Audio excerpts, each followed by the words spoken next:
In the meantime, an old video has surfaced showing Vice President Kashim Shettima bemoaning the level of poverty back in 2012 when he was the governor of Borno State. Shettima in the video narrated how a group of young boys broke the windshield of his friend's car, yelling expletives because they appeared affluent, while the masses suffered. An incident that happened to my friend, his wife and driver were driving through Kano City, and some young men came out and broke the windscreen of the car and told them in Hausa that Shogu kuna jin dadi mumuna wahala. Bastards, you are enjoying, we are suffering. And those young men did not run away. It was my friend's wife and driver that scampered away.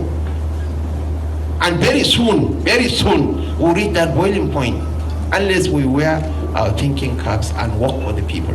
And the most important yardstick has to do with the quality of governance. There is more to leadership than primitive capital accumulation. No matter how much you steal, beyond a certain point, it's just a number. The lifestyle of somebody with 20 million naira is virtually the same with the lifestyle of somebody with 100 million naira. Well, this was Kashim Shettima back in 2012, warning that very soon we'll reach that boiling point. Have we reached that boiling point? I'll ask you. Because a report by Global Rights, an international civil society organization, revealed that since President Tinubu became president in June 2023, at least 2,423 Nigerians have been killed and no less than 1,872 people abducted in various attacks across the country. Well, Akin Rotimi, the spokesperson of the House of Representatives on Tuesday, burst into tears while debating the nation's insecurity on the floor of the Green Chamber. The lawmaker who represents Ikole Oye, federal constituency of Ekiti, was moving a motion concerning the killing of 2 monarchs in the state. January 29, 2024, these criminals carried out a dastardly attack in the Okeako area.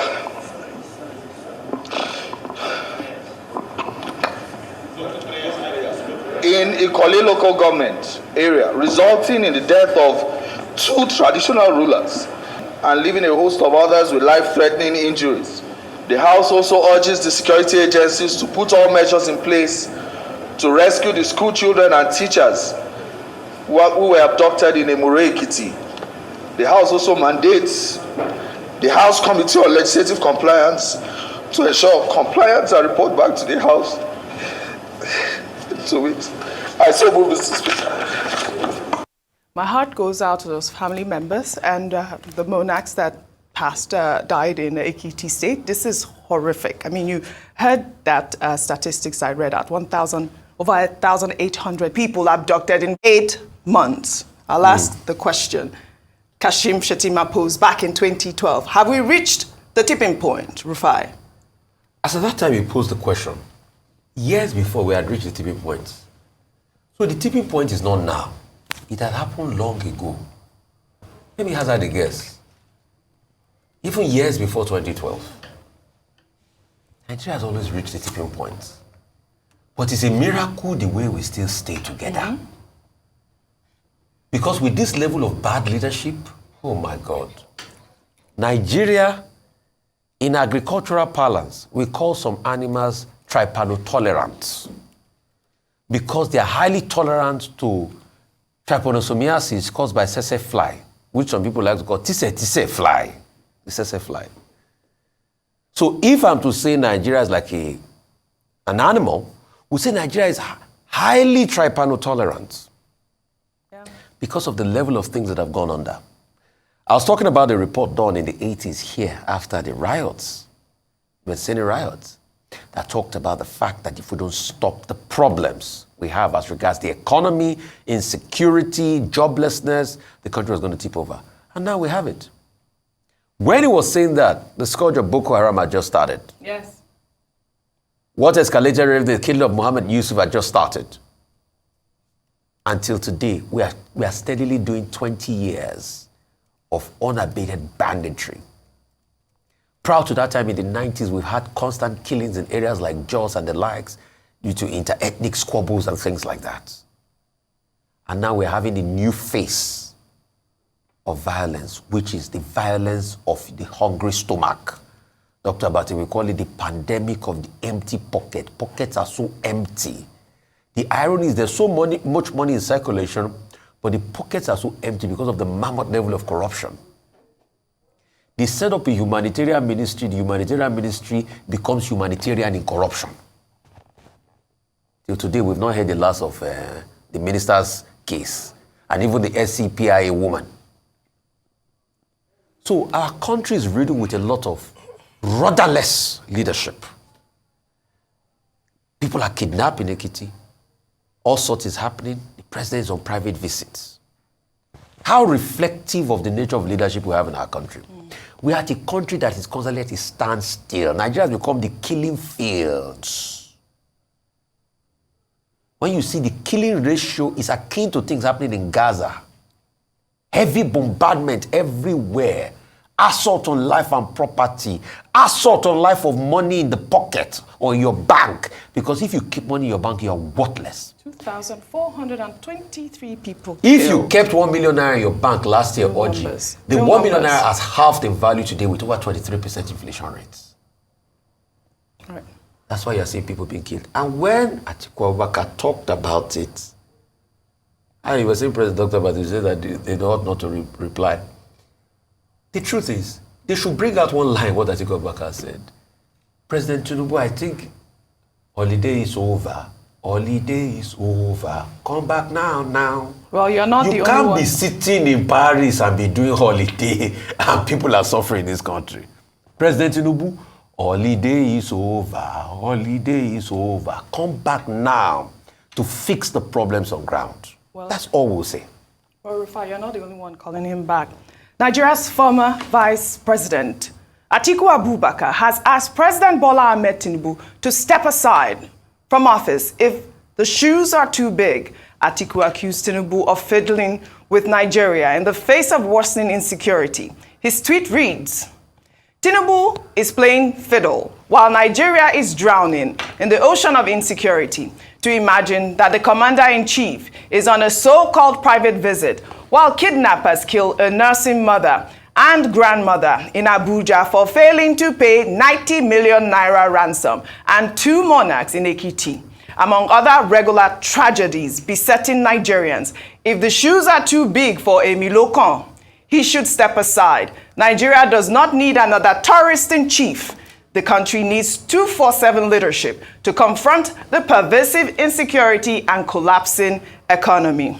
Well, the special advisor to the president on information and strategy, Bayo Ononuga, in reacting to Atiku's statement, said Atiku is nursing the hangover of his electoral defeat, adding that the former vice president now latches onto any issue to attack President Tinubu. His tweet reads in part, Alhaji Atiku Abubakar's statement accusing President Bola Ahmed Tinubu of fiddling amidst some security and economic challenges is, to say the least, reckless.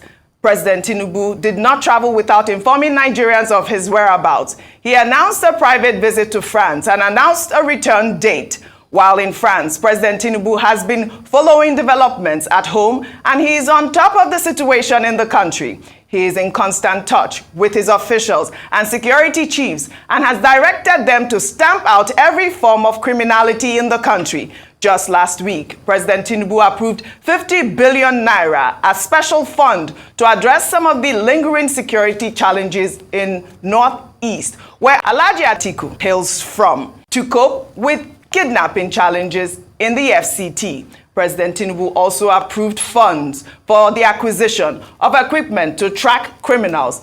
If Alhaji Atiku is really concerned about security issues and not playing cheap politics, he should have known that President Tinubu is on top of issues and working hard to restore peace to every part of our country. In the meantime, senior advocate of Nigeria, Femi Falana, has faulted President Bola Ahmed Tinubu over his trip to France. Falana, in an interview on Sunday, said Tinubu's visit to France is embarrassing to Nigeria, especially as the French government has not recognized his presence.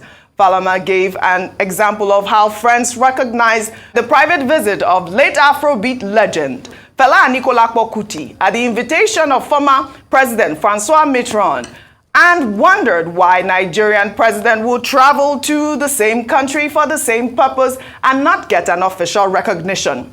Falana hoped that it will be the last time that a president of Nigeria will expose the country to embarrassment and ridicule by going to a country where his presence is not recognized. The human rights activist went on to state that there is no provision in the Constitution for a private visit by the president, and so Tinubu cannot proceed on a private visit and still be running the country. I mean, he's the senior advocate of Nigeria. I remember when we took this story, Dr. Ruben Abati had said that, the president was entitled to a private visit. And now we are hearing, the senior advocate of Nigeria saying that Tinubu should not be going. No provision for that in the Constitution. All right. So this is very sad, OJ, because the moving video by Honorable Rotimi where he was crying, when a grown man begins to cry in public, unable to control himself because of the state of insecurity, then take that to the cries of the mothers and fathers whose children are currently in kidnappers' den, and the only thing they did wrong was to go to school, where their boss was cornered by kidnappers and they were apprehended, and now their parents are being asked to raise 100 million naira. From where? Now bring that into the mix of all this happening, and then the president of the country, who is the chief security officer, is on a private visit to France. Now anything can constitute a private visit. He's entitled to holidays. He's entitled to leave. The fact that he's the president doesn't mean he's not allowed to travel. However, when your house is on fire, you cannot be on a private visit. It is almost unheard of. The embarrassment of this trip is not just the fact that the French government didn't acknowledge the president.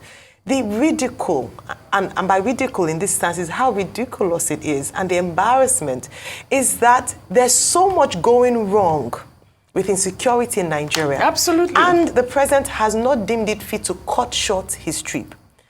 No matter how, I'm trying to think, my mind is trying to think of what could be so important. What could be so, that the country is literally almost on fire. Yeah. And you are still away. Any leader, any president, and that's why I'm saying we must elevate our leadership, because people are giving excuses. When I read Mr. Bayo Ononuga's tweet, with all due respect, I thought this job must be very difficult. How can you come up with statements to defend the indefensible? And then you come up with saying, no, he gave 50 billion naira to the Northeast, special fund, to Atiku's place. Is Atiku the president? It shouldn't be. That's why I said earlier that there shouldn't have been no response. Instead, what Nigerians want, not responses, not going back and forth. Let's not politicize this. These are real lives being affected. These are children dying or being abducted. I mean, they've died. 2 children, unfortunately, lost their lives. The response Nigerians want right now, action. That's it. No statement. Action. No They're launching this initial intervention but it's not. I mean, so it's too early to call, but it's obviously not deterring these criminals. In fact, they become more brazen, so that they've started to attack traditional leaders and prominent persons. No life is more important than any other person, by the way. But just that when this happens, then there's a huge cry, and then we're going to attack. We're going to control. Well, rather than having phone calls, because Governor Ibanji said that the president called him for 1 hour to commiserate and talk about the issues, rather than having virtual meetings, why is the president not cutting short this all-important private visit? You can't imagine this happening anywhere else. And that's what I'm saying. We must not begin to make the abnormal normal and make excuses for what should not be heard of, and be saying that, it's justifiable because he's still meeting with people, from afar. Then going back to the vice president's statement. In 2012, the dollar was less than 200. The naira was less than 200 naira to a dollar.